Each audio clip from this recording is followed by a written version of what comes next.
रमेश का एक छोटा सा परिवार था जिसमें एक खूबसूरत पत्नी और 2 प्यारे बच्चे थे। उसकी पत्नी और बच्चे हर हाल में खुश थे, लेकिन रमेश उन्हें जिंदगी के सारे ऐशो आराम देना चाहता था और इसके लिए वह प्रतिदिन 16 घंटे से भी अधिक काम किया करता था। दिन भर ऑफिस में काम करने के साथ साथ वह सुबह और शाम ट्यूशन सेंटर में ट्यूशन भी पढ़ाया करता था। वह सुबह सुबह घर से निकल जाता और आधी रात के बाद घर लौटता था। बच्चों के लिए उसका चेहरा देखना मुहाल था, क्योंकि सुबह सवेरे उसके घर से निकलते समय बच्चे सोते रहते और देर रात घर में कदम रखने के पहले ही सो चुके होते। हाँ, रविवार को जरूर वह घर पर होता, लेकिन उस दिन भी वह किसी न किसी काम में व्यस्त रहता और उसका समय परिवार के साथ न बीतकर काम करते हुए बीतता। परिवार उसके साथ क्वालिटी टाइम बिताने का बस इंतजार करता रह जाता।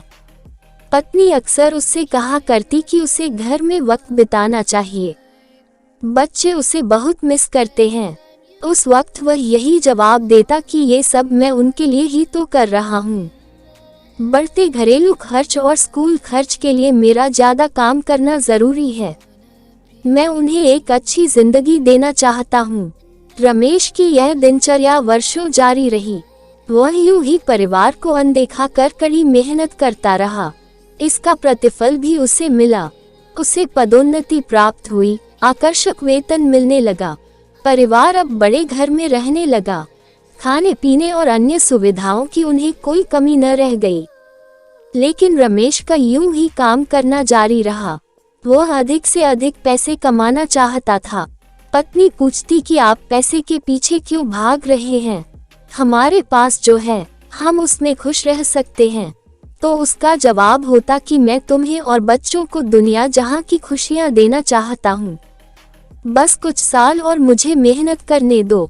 फिर पत्नी चुप हो जाती। इसी तरह और 2 साल बीत गए। इन 2 सालों में रमेश बमुश्किल अपने परिवार के साथ समय बिता पाया। बच्चे अपने पिता को देखने, उससे बातें करने तरस गए। इस बीच एक दिन रमेश की किस्मत खुल गई। उसके दोस्त ने उसे अपने व्यवसाय में हिस्सेदारी की पेशकश की और इस तरह रमेश एक व्यवसाय बन गया। व्यवसाय अच्छा निकला और रमेश को पैसे की कोई कमी नहीं रह गई थी। उसका परिवार अब शहर के सबसे अमीर परिवारों में से एक था। उनके पास सभी सुख सुविधाएं और विलासिता थी, लेकिन अपने बच्चों से मिलने का समय उसके पास अब भी नहीं था। अब तो वह बमुश्किल घर पर रह पाता।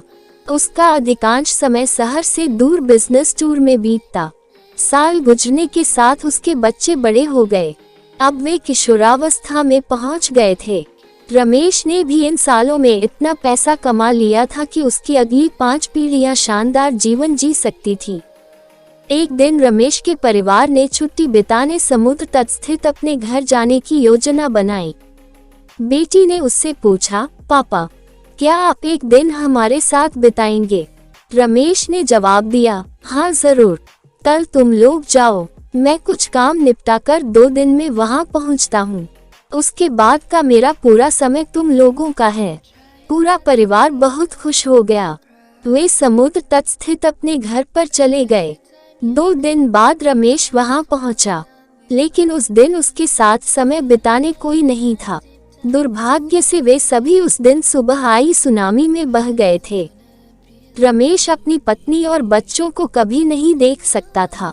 करोड़ों की संपत्ति होने के बाद भी वह उनके साथ का एक पल नहीं खरीद सकता है।